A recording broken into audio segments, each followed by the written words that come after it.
Oppan Gangnam Style. Il y a 5 ans, alors que le monde souffrait d'une overdose de Psy et de son Gangnam Style, je me rendis à Séoul, en Corée du Sud, pour découvrir la scène K-pop qui était alors en pleine explosion. J'ai eu le plaisir de rencontrer de délicieux girl bands et de tout aussi délicieux boy bands, et même la chance de passer un peu de temps avec le protégé de Psy, Little Psy. Là, tu es Little Psy, petit Psy. Quand est-ce que tu vas devenir moyen Psy? Et je compris vite que la France ne pourrait pas résister longtemps au charme du phénomène K-pop. Bon, calme-toi, bijou. Un samedi après-midi au gymnase Georges Brassens de Noisy-le-Sec, dans l'Est parisien. Une trentaine de jeunes se sont retrouvés pour danser, plus particulièrement sur de la K-pop.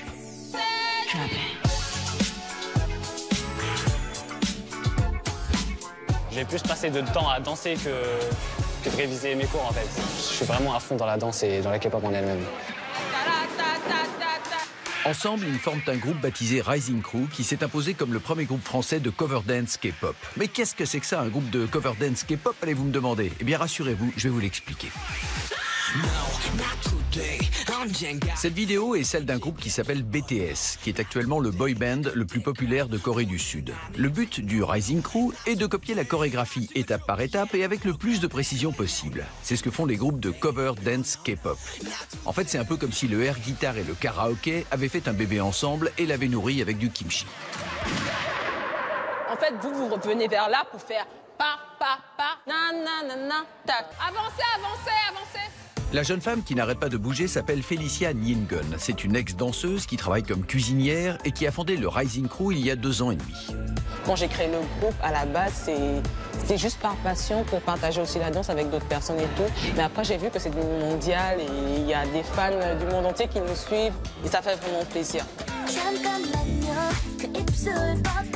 Grâce à ce genre de vidéos amateurs, le Rising Crew s'est constitué un large public de fidèles sur les réseaux sociaux. Lorsqu'ils choisissent une chanson, par exemple ici Sting, du girl band Stellar, ils peuvent s'entraîner avec des vidéos comme celle-ci, gentiment fournie par la maison de disques, avec lesquelles ils apprennent mouvements et paroles.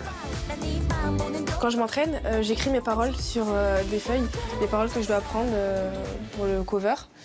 Excusez-moi mon mauvais accent coréen. Donc clic clac balaboum balaboum mon bakchal mon balaboum donc j'ai narikan hedo jigo namni le comme pika pang. Mais tu comprends pas ce que ça veut dire? Pas du tout.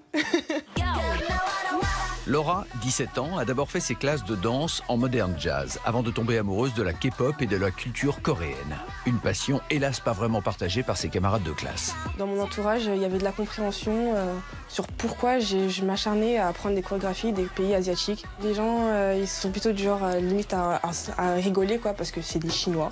Rien d'intéressant. La résistance vient d'abord des garçons, probablement parce que les garçons sont traditionnellement des gros cons.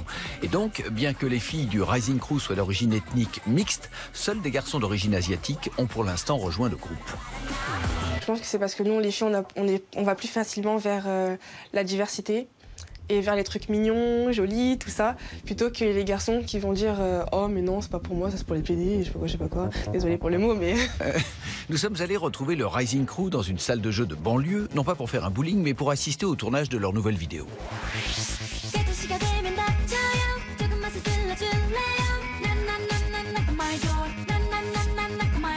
La chanson qu'ils reprennent s'appelle Knock Knock du girl band sud-coréen Twice. La vidéo originale est si populaire qu'elle a été vue plus de 50 millions de fois en moins de 20 jours. Un nouveau record dans le monde de la K-pop. Et pour le meilleur ou pour le pire, elle a inspiré un nombre incalculable de dance covers à travers le monde. Pour une raison qui m'échappe, j'ai décidé de toutes les regarder. Et bien que celle du Rising Crew soit de loin la plus professionnelle, ma préférée reste quand même celle-ci. Et oui, elle frappe à la porte du paradis.